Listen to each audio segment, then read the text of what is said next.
Hello, and welcome back to Baby Elias's Stories. We now return to America is in the Heart of Personal History by Carlos Bulosan. Part 1, Chapter 4. This family tragedy marked the beginning of my conscious life, when my responses to outward influences grew so acute that I almost wrecked my whole future. I became sensitive in the presence of poverty and degradation, so sensitive that my unexpressed feelings tempered my psychological relation to the world. It was only long afterward, in a land far away, long after these conflicts were conquered and forged as a weapon against another chaos that threatened to plunge me into despair and ruthlessness, that the full significance of our tragedy burst into a flaming reality and drove me suddenly and inevitably into the struggle for the fulfillment of the redeeming qualities which I believe were inherent in me. It was at this time that my father lost the land we had cleared for the church. Because our own land was still in the possession of the moneylender, there was no longer anything to do in the village. My brother Macario had not yet earned enough money to redeem the 4 hectares of land, which were all that was left of the original family property. My family could not find a man who would lend him farming land, and could not even hire himself to a farmer. The villagers were all small farmers, and they had only enough hectares to cultivate for themselves. For a long time it seemed that my father and I could find nothing to do except to go to some farmer's rice field and help in the harvesting. But my father was a farmer, not a hired laborer. It humiliated him to hire himself out to someone. Yet, he was willing to swallow his pride and to forget the honor of his ancestors. It was only when my maternal grandmother died that my father was allowed by my uncles on my mother's side to cultivate the old woman's little piece of land. But it was stony ground and far from the reach of water, and the grass was stunted and yellowish in color. It was not good for anything, not even kamote or sweet potato. But my father was a stubborn man, born to dig in the earth. He even said jokingly, when he saw my interest dying, that he would squeeze enough water from the stones to irrigate the land. I tried to help him cut the tall grass with a broad cutting knife called the palang. But when we started digging a ditch to connect the land with the main waterways, I was shocked to discover that 1 foot below the surface were large stones and fossils of trees buried by floods many years before. My interest in the project died.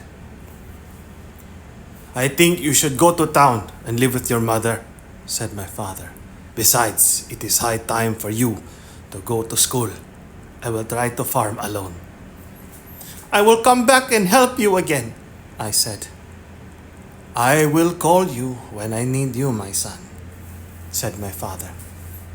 "I will always be ready," I said, looking at the boulders and huge roots of trees and the mouths of the caves that we had dug for the irrigation ditch to pass through, looking beyond this nightmare of my childhood into the future and the dark unknown.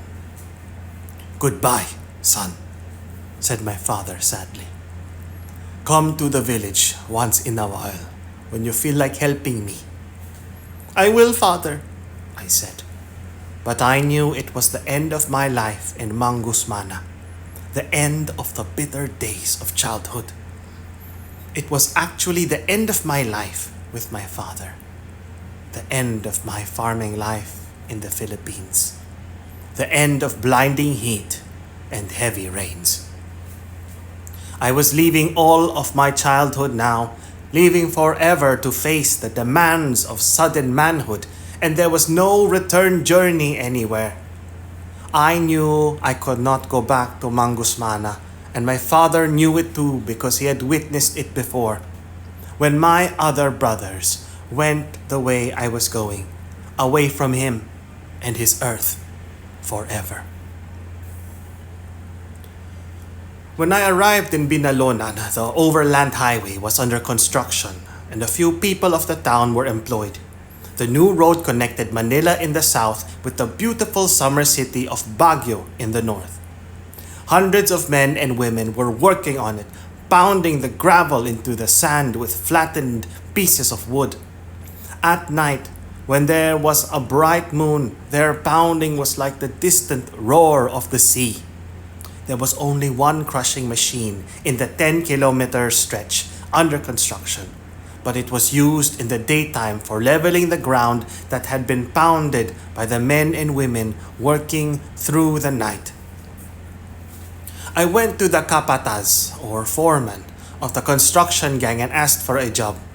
The work went on for 3 months. Sometimes it rained torrentially and the water washed away the soft shoulders of the road. We wrapped palm raincoats around our bodies and worked furiously to save the road. But the strong rain tore our coverings to shreds.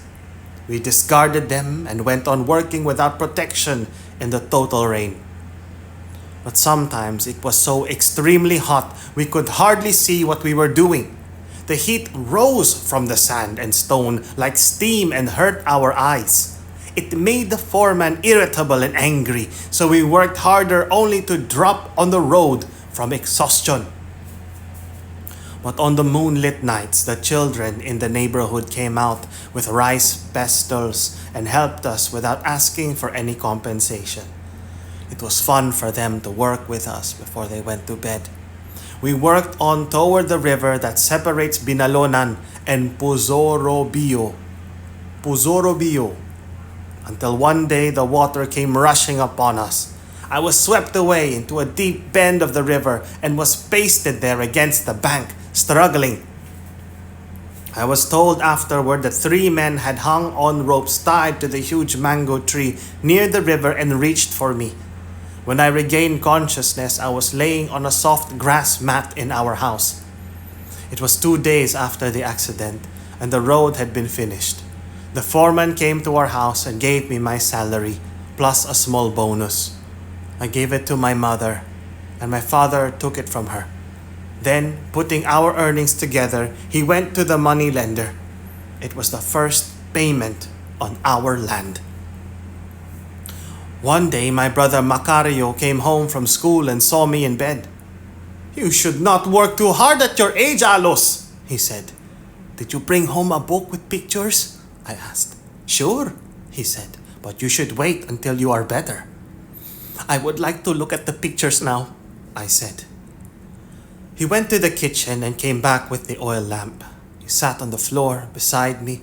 He started reading the story of a man named Robinson Crusoe, who had been shipwrecked in some unknown sea and drifted to the little island far away. My brother patiently explained the struggle of this ingenious man who had lived alone for years in inclement weathers and had survived loneliness and returned safely to his native land. I was fascinated by the bearded man, and a strong desire grew in me to see his island. "You must remember the good example of Robinson Crusoe," my brother said. "Someday, you may be left alone somewhere in the world and you will have to depend on your own ingenuity. Then he pointed to the picture of the lonely man and his faithful dog sitting side by side on an unknown shore. "Maybe you will be thrown upon some unknown island someday with nothing to protect you except your hands and your mind. Now read this line after me, Alos." It was the beginning of my intellectual life with Macario, the beginning of sharing our thoughts with each other, and although he went away not long afterward to escape a tragedy that was about to crush him, I found him again in another land where we resumed the friendship we had long ago where we resumed the friendship we had found long ago at my sick bed. When I was well again, I saw that my mother needed help in her small trading business. It was because I wanted to help keep our family together that I had neglected going to school. My older brothers were all away from home, and I knew that they would not come back to Binalonan except for brief visits. Amado, who had left the village 2 years before, was now in the province of Bulacan working on a sugar plantation. Only Macario and I were left, and I did not want our family to disperse completely. But circumstances stronger than my hands and faster than my feet were inevitably dividing us. And no matter what I did, our family was on its way to final dissolution and tragedy. My mother's trading business was very simple and primitive, yet the effort and time we put on it was incalculable. We awakened in the early morning and filled an earthen jar with bogoong, or salted fish, and peddled it in the villages. My mother carried the jar on her head, while I carried a long tube of salt on my shoulder. The villagers had no time to come to town for their supply of salted fish and salt, so we brought it to them once a week, hoping for a little profit. Bogoong is an essential food to the peasants, for without it their simple fare of rice and leaves of trees is tasteless. They spread it thinly on the rice if they have nothing else to eat, but most of the time they mix it with the vegetables, especially with eggplants and paria, or bitter melon, which they like better than any other vegetable. They are always without money, and if they have been saving anything at all, it is only a few centavos wrapped tightly in dirty rags. My mother and I carried on our trade with the peasants by barter. For 1 cup of salt, we would get 3 cups of rice, or 4 cups of beans. But for 1 cup of salted fish, which was more valuable than salt, we would get 5 cups of rice, or 6 cups of beans. Sometimes the peasants had no rice or beans, so we willingly accepted chickens or eggs. But my mother gave even to those peasants who had nothing to barter in the hope that when we came around again, they would be ready to pay. We were not always able to collect everything we had loaned, but my mother kept on giving our products to needy peasants.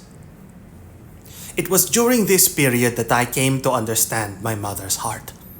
We had gone to a village where the women made decorative potteries. Most of the women gave us rice and chickens, but there was one woman who had nothing to give except a beautiful drinking jar that she had made out of the red clay in her backyard. My mother was attracted by it instantly, and she gave the woman more than the pot's value. I had never before known her to appreciate beauty, but perhaps it was because she had had no time to express the finer qualities in her. It was an unusually successful day. We had sold everything at a good price, and our baskets were bulging with rice and beans. My mother carried the basket on her head and the beautiful jar in her left hand. Her right hand was holding the edge of the basket. I walked ahead of her and pushed away the tall grasses, stopping only when the chickens I was carrying made too much noise. When we reached the Tagamusin River that separates Binalonan and the town of San Manuel, it began to rain, and the red clay made the footpath slippery. My mother tucked her skirt between her legs so that from a distance she looked like a man with short pants. We waded carefully across the murky water with the baskets held high above our heads. But when we reached the rise that led up to the road to town, her feet began to slip.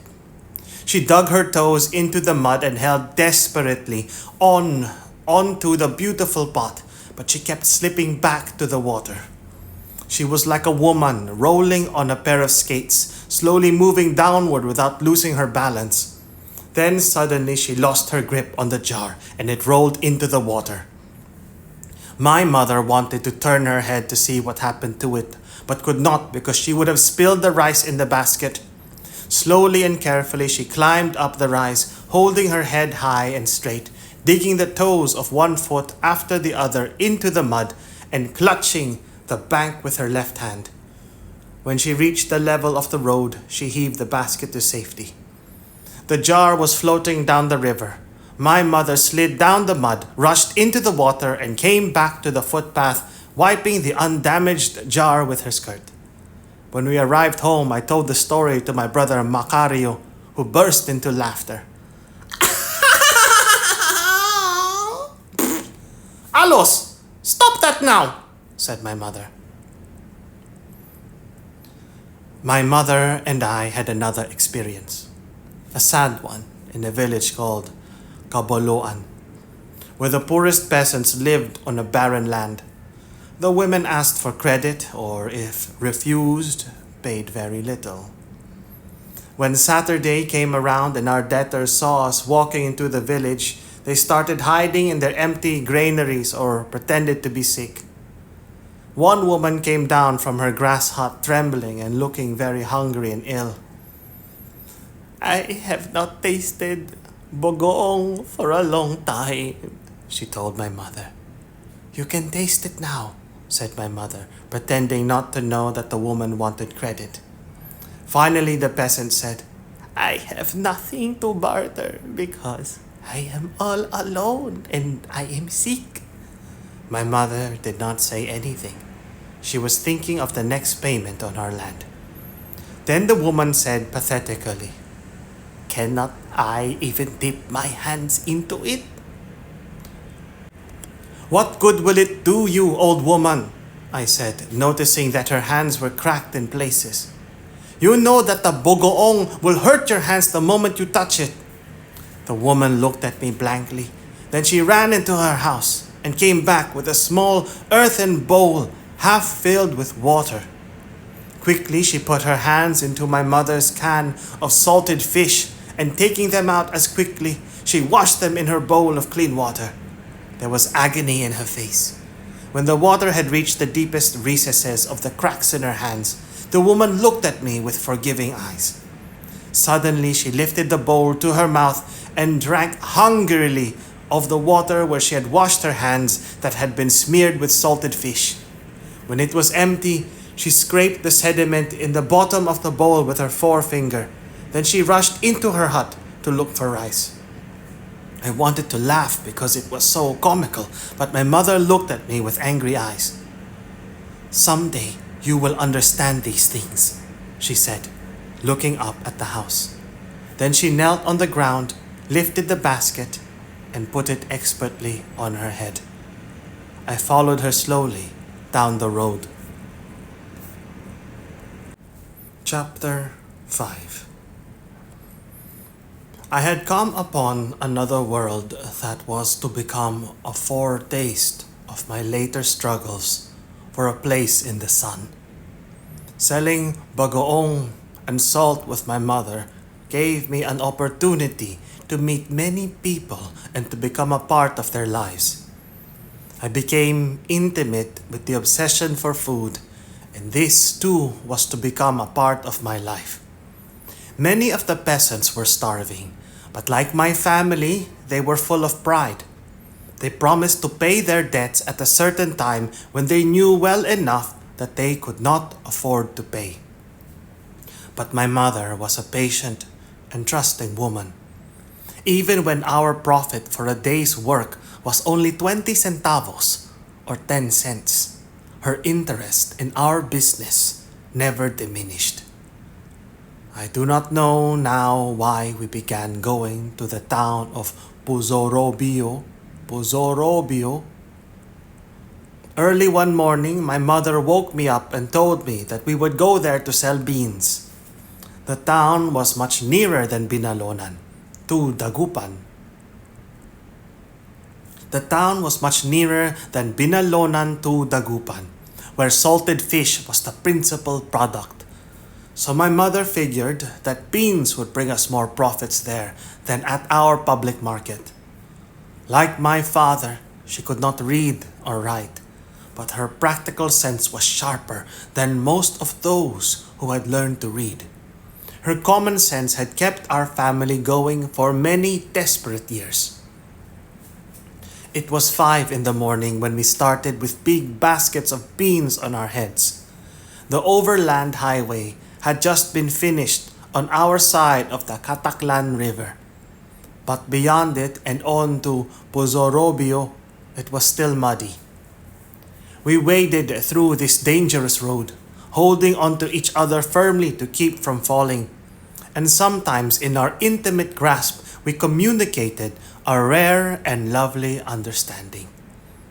Maybe it would be only the sudden tightening of my mother's thumb or forefinger on my arm, but the delicate message would be transmitted and it would linger in my memory.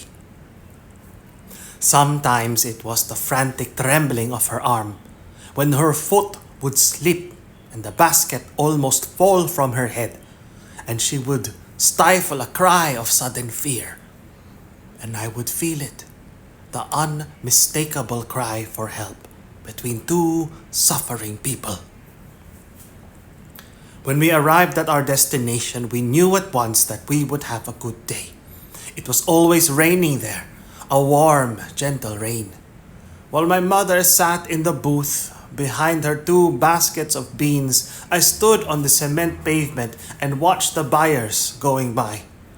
They were more elegant there than in our town. The marketers were dressed in immaculate white dresses. The women were agile in their leather slippers. Sometimes they came by caromata or horse-drawn, flimsy cab, and leaped upon the pavement as expertly as trained dogs. My mother brightened up when the more well-to-do citizens came with their servants. When she dished out the beans with a polished coconut shell, her hands trembled and the beans spilled over the pavement. She did not pay too much attention to her work, but was admiring the delicately embroidered dresses of the rich women, their smooth silk handkerchiefs, and the way they carried themselves in the market. For the first time I realized that mother, always in rags, noticed how people wore elegant clothes and walked royally in the crowded place. A young girl who came into the market with 2 women servants attracted general attention. I knew immediately that she had not come to buy anything but to display her elegant dress and obedient servants. She walked like a queen between the long rows of cloth dealers, poking at the merchandise with her tiny silk umbrella.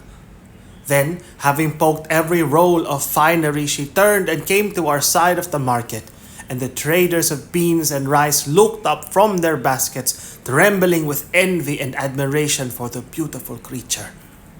She was walking very fast, and her servants were hurrying to catch up with her. She was like a fawn dancing before the doe when taken for the first time to the bright meadow at the edge of the forest. My mother looked up, enraptured, not believing that all loveliness and wealth could be so bestowed upon one person. Her hands lingered absently in the basket of beans. The wonderful creature with the dainty agility approached our booth and noticed my mother's shining curiosity and envy. She stopped abruptly in front of my mother, her lips trembling with contempt. "What are you looking at, poor woman?" she asked, raising the silk umbrella in her hand. My mother was dumbfounded by her elegance. Suddenly, the girl struck the basket of beans and dashed off, leaving my mother with startled eyes.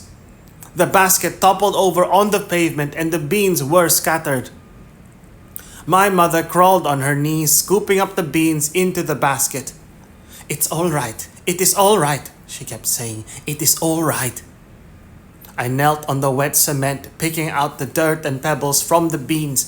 It was another discovery. My first clash with the middle classes in the Philippines. Afterward, I came to know their social attitude, their stand on the peasant problem. I knew where they stood regarding national issues.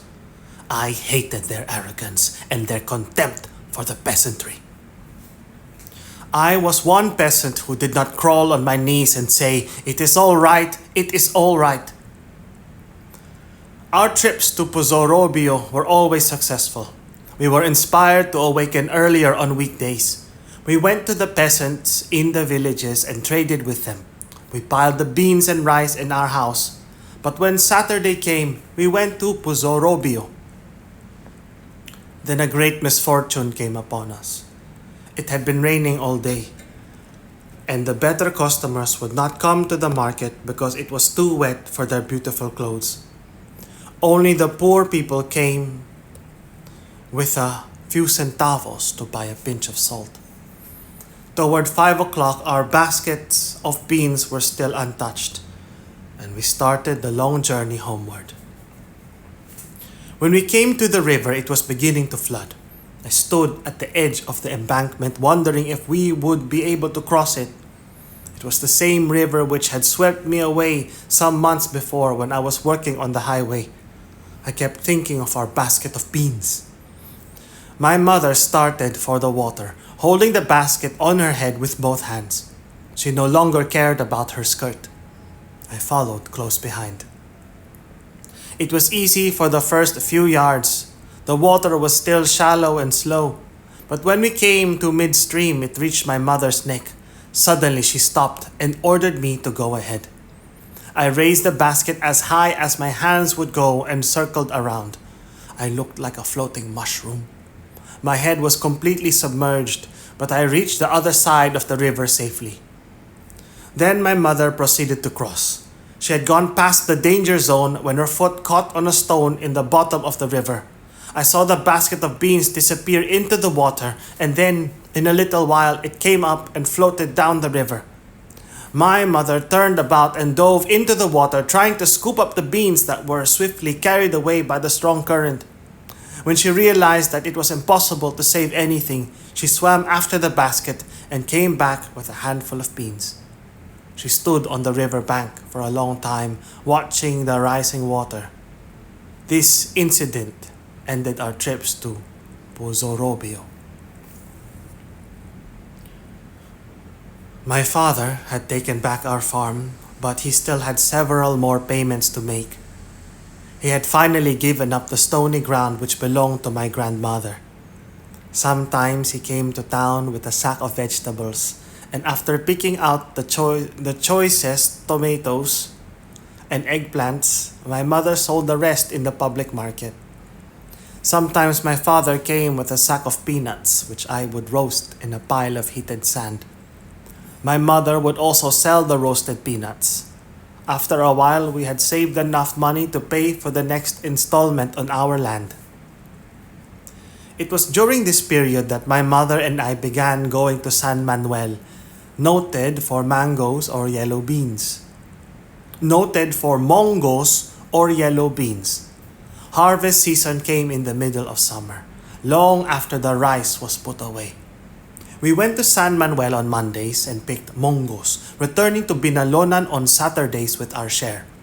We left my sister Irene in the care of my brother Macario, who took her to school with him. In San Manuel, we worked in the mongo fields on shares. Out of every 5 pounds of mongo seeds we harvested and threshed, we got 1 pound. I helped my mother pick the black pods and put them into the baskets we used for carrying beans and rice. On one occasion, we were unusually successful. We had worked fast, had made more money, and my mother was very happy. She did not want to go back to Binalonan right away. She told me that we would go to the public market of San Manuel. We walked slowly in the muddy road, and when we reached the town, I was surprised to see the plaza covered with tall grass. There were pigs and goats in the yard of the Presidencia and carabaos feeding in the schoolyard. There were many Igorots in the marketplace, come down from the mountains to trade with the lowlanders. They walked among the people in their G-strings with their poisoned arrows and dogs. They had long black hair like mine, but while they knotted theirs and stuck brightly polished sticks through the knots, I tangled my hair like a bird's nest and put a straw hat on it to keep it from falling over my face. The lowland people did not even bother to look at them or at their dogs when they went around offering their wild honey, rattan, and medicinal herbs. I had never before seen the Igorots. They were a peaceful people bent only on hard work and religious in their own way. They came to the lowland villages once a year to trade their products, sometimes staying over for one season to help the farmers with their plowing and harvesting. Then they would leave for their tree houses in the mountain villages, dragging their dogs with them and raising the dust as they passed from view. When my mother had bought what she wanted for my sister Irene, a piece of cotton cloth with polka dots, we started for Binalonan. She had paid more than 1 peso for it, she said, but it would make a beautiful dress for my sister. And if I have a little left, said my mother, I will make you a handkerchief. 1 peso was an exorbitant sum to my mother, but she had been planning on it for a long time. She had also a plan for me. What is it, mother? I asked. You can go to school now, son, she said. School. The stars gleamed brightly. There was a gentle breeze in the trees. The moon was rising out of the east and it shone in my head. Everywhere in the fields the crickets were chirping melodiously. Why not? The prospect of going to school made the whole night enchanted. My bleeding hands were forgotten. The long and weary road to Binalonan was as nothing. Yes, even the hard work with my father in the village was also forgotten. I would like to be a doctor, I said, thinking of our relatives and friends who would have lived if there had been a doctor to take care of them. Doctor, son? Said my mother and stopped suddenly, considering. I thought you would like to be a lawyer. The lawyers and politicians at the Presidencia have nice offices and soft chairs. Wouldn't you like to be with them? Maybe I will change my mind, I said. My mother put her hand on my neck affectionately. I pushed aside the tall grass that rose in our way. When we arrived at our house, it was already twilight, and the shadows of the trees in the yard were long and bizarre. My sister Irene was sick in bed, very quiet and uncomplaining. She lay quietly on her grass mat, following my mother with her eyes. She smiled when my mother showed her the polka dot cloth. Then she held it weakly in her hands and went to sleep. Toward midnight, Irene began to cry. My mother took the oil lamp and prepared some herbs, while my brother Macario and I stood near, trying to assist her. Irene was calm for a while, weakly fingering the cloth and asking my mother what she would do with it. Suddenly, she screamed with pain, rolling over on her stomach and beating the floor with her fists. My mother pressed Irene's stomach with a little bag of hot ashes. Irene screamed again, jerking her knees up to her chin, then relaxed, her face white as paper. Then blood began to pour from her nose, choking her. My mother ran frantically for cloths, but the blood kept coming. Afterward, it started pouring from her mouth and ears. There was nothing we could do for her.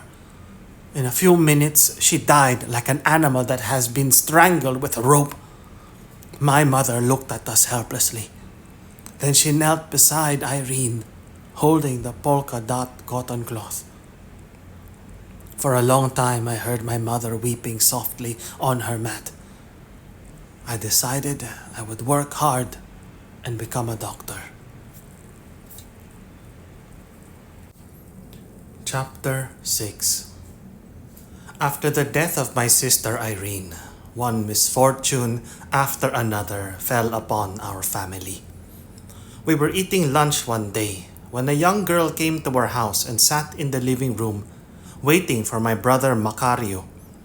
She had brought a large trunk with her, which I helped my mother carry into the house. I rushed to the schoolhouse and told my brother. He commanded me to wait. When classes were over, we ran to our house. The girl was still waiting. My mother and I went to the kitchen and pretended to be washing clothes. My brother and the girl were arguing in English. After dinner, while my mother was busy washing the dishes, they began arguing again and kept it up far into the night. My mother blew out the oil lamp and lay on her mat. I sat in the darkness watching my brother and the strange girl moving in the room. Then I went to sleep quietly, but was awakened by the girl's soft weeping. My brother accompanied her down from the house and out to the gate. I went to the window and saw them waiting for a karomata to take the girl away. But it was not long before the girl came back. She brought all her possessions with her: a large trunk of clothes, a green lamp, 2 pairs of shoes, and a little cat. "Why did you come back when we had already agreed that you should wait for another year?" asked my brother Macario, casting furtive glances at my mother. "I like this house," said the girl. "I shall never leave it again." And it was true. She stayed on. One day my brother threatened to throw her out, and she defied him. When he struck her, she struck back. My brother was furious. The next day he moved to the house of a cousin. Then the girl went to the school principal, and before we knew it, my brother was asked to resign his job. There was only one alternative for him: to marry the girl. But he did not want to marry her. He went to the Presidencia every day and played dominoes or checkers with the policemen and other men who had no work. Macario had one important reason for not marrying the girl. He knew that if he married, he would have to give up helping us pay the installments on our land. He took the civil service examinations hoping to get a place in the tax department, but there was no opening for him. My father was becoming desperate. He came to town and stayed on for weeks, neglecting his growing corn and other farm duties. Then my mother began to grow big in the belly again. She could hardly walk about anymore. I could not go alone to the public market. It was then that my brother Amado came back from the sugarcane plantation in Bulacan and got a job in the public market. It was an easy job, collecting tickets from the traders. He was helping toward the next installment. It was also at this time that the copra industry came to Binalonan. Several agents of the copra companies in Manila came to the provinces, and one of them came to our town. I began climbing the coconut trees for other people, cutting the nuts with a kompay or sickle so that they fell to the ground with a solid thud. 1 out of every 5 that I cut was my share. It was a very dangerous job, climbing the tall coconut trees. Sometimes they were 100 feet high. Sometimes their trunks were too big for my short arms. A nut sold for 5 centavos, so I usually made 1 peso a day climbing the tall trees from 6 to 6. I would give the money to my mother, who was now recuperating in bed with the new baby. "What is her name?" I asked. "Francisca, son," said my mother. I had a sister again. At the last day for paying the installment, the day for paying the installment was drawing near. I tried to climb the coconut trees faster, hoping to have a greater share. I was naked to the waist, but one afternoon, when I was working unusually late, I fell from the top of a tree. I was carried off to our house. When I woke up, my mother was crying. 1 leg and 1 arm were broken. "Be brave, Alos," said my mother. A week afterward, my father came to town with the cart filled with straw. He put me on the warm straw and drove to an albolario or chiropractor on the other side of town. The man was a primitive doctor little better than a witch doctor. He burned many leaves of trees and rubbed the ashes mixed with oil over my body, uttering unintelligible incantations and dancing mysteriously around me. His face was deeply stained with some kind of juice. His hands were rough working hands, but gentle and kind to my body. They crept over my legs smoothly and soothingly, pressing and rubbing gently. "There you are, son," he said when he was through. "Come and see me when you can walk again." "Yes, sir," I said. I patted my legs with his gentle hands. He patted my legs with his gentle hands. My father gave him 3 chickens and a sack of fresh tomatoes. They carried me back to the cart.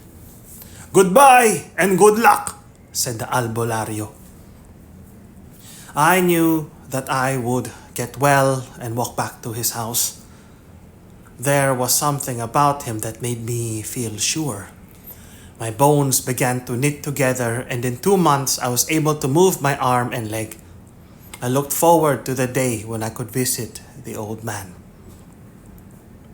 One day, my brother Macario told me that when I got well, he would take me to school. He sat with me near the lamplight and read the Old Testament.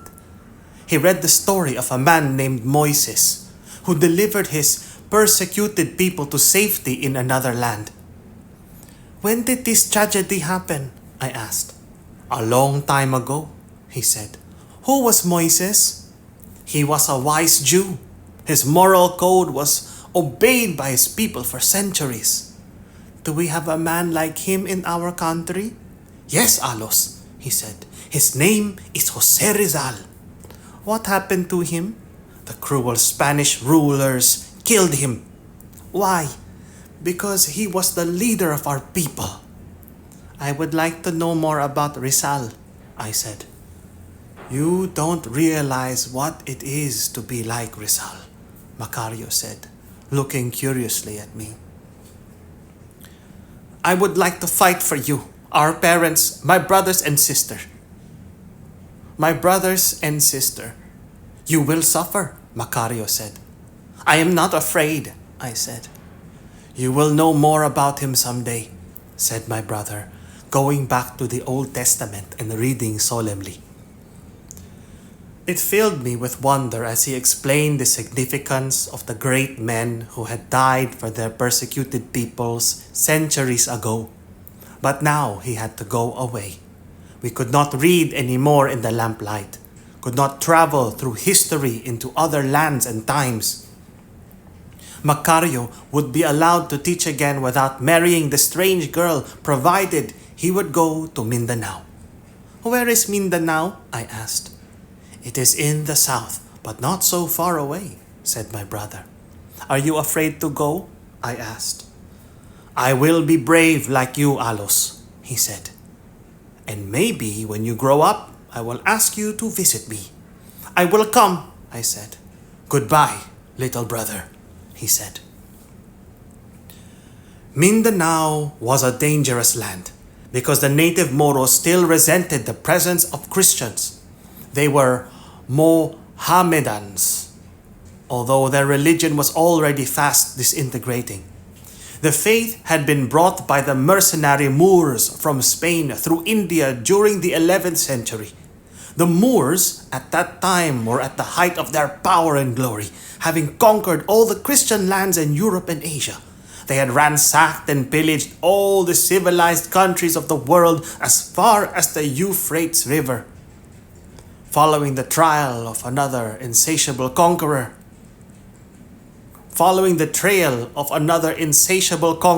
and vandal before them, Alexander the Great, who was alleged to have reached Mindanao in search of fine horses and gold. When the Spaniards discovered the Philippines in the later part of the 14th century, war with the Moros began and continued for centuries. It was both a religious and an economic war, for in those early days of global vandalism, the sword and the cross went together. But foreign aggression only made the Mohammedan Moros more ardent defenders of their faith and their land, and even the Christian Filipinos became their enemies when they attempted to impose their customs and laws. When Macario went to teach in Mindanao, the Moros had not been entirely pacified. But some of their young men and women were already absorbing Christian ideals and modes of living. In fact, the better families were sending their children to America for a liberal education. The sudden contact of the Moros with Christianity and with American ideals was actually the liberation of their potentialities as a people and the discovery of the natural wealth of their land. My brother Macario sent his monthly earnings from Mindanao to my mother so that we could pay the installment on our land. Then suddenly he stopped writing and sending money. We had one more payment to make. That year, a new presidente or mayor was elected, and all the employees in the presidencia and public market were thrown out of office. It was always like that in Binalonan. When a new presidente was elected, all the old employees, unless they supported him, were dismissed. And immediately his own family, relatives, and supporters were employed. My brother Amado, who was a ticket collector at the public market, was also dismissed.